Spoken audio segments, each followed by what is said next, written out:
Something shifted in 2025, not in what AI models can do, but in who gets to use them and when. Governments are no longer content to regulate AI after deployment. They want control before the first API call.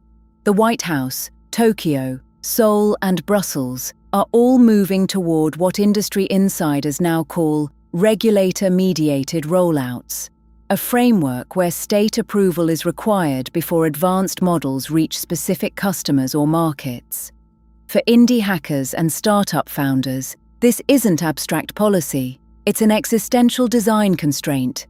In mid-2025, reporting from several AI policy outlets indicated the Biden-era executive orders on AI safety were being operationalized in unprecedented ways. OpenAI's GPT 5.6, described internally as a significant capability jump, allegedly requires customer-by-customer government pre-approval before deployment. The mechanism reportedly builds on the Commerce Department's Know Your Customer provisions for advanced computing, extended now to model access itself. According to policy analysts tracking these developments, the practical effect is that enterprise customers must submit use case documentation and undergo review before gaining access to frontier-tier capabilities. OpenAI has not publicly confirmed all details of this arrangement, but the trajectory is consistent with the company's own stated commitment to structured access, a term Sam Altman has used repeatedly since late 2024. Anthropic faces a different but related pressure. Its advanced model lines, reportedly branded Mythos and Fable, are subject to access restrictions for foreign nationals, likely under frameworks tied to export control modernization. A legal challenge has emerged. Legion LegalTech, described as an AI-focused legal services company, is reportedly contesting these restrictions in federal court, arguing they constitute unlawful discrimination and violate Commerce Clause protections. The outcome could set precedent for whether nationality-based access controls on AI models survive judicial scrutiny. If the court sides with Legion, it complicates the entire architecture of regulator-mediated rollouts. If it doesn't, the gatekeeping model gains legal footing. This isn't only an American story. Japan's Diet has been advancing AI-specific legislation through 2025, building on the Hiroshima AI process principles established during Japan's G7 presidency. South Korea's AI Basic Act, signed into law in January 2025, creates a regulatory framework that classifies high-capability models and restricts their deployment in consumer products without pre-certification. South Korea's approach is particularly significant for hardware integration. Think smartphones, vehicles, consumer robotics. If your AI product ships in a Samsung device or a Hyundai vehicle, Korean regulators now have explicit authority over which models power it.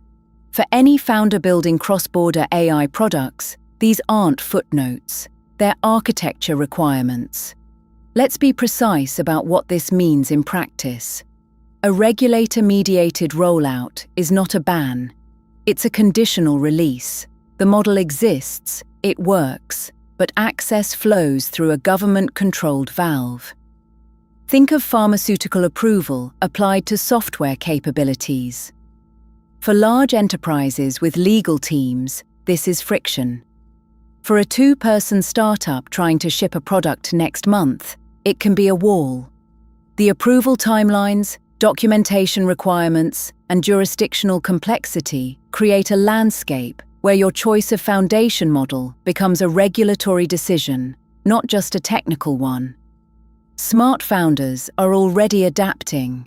The strategy emerging across AI engineering communities is the contingency model stack, building products that can dynamically route between multiple foundation models based on availability, regulatory status, and jurisdictional access.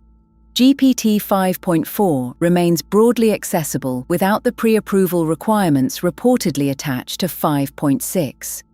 Claude Opus 4.x offers strong reasoning capabilities, though Anthropic's own access restrictions require monitoring.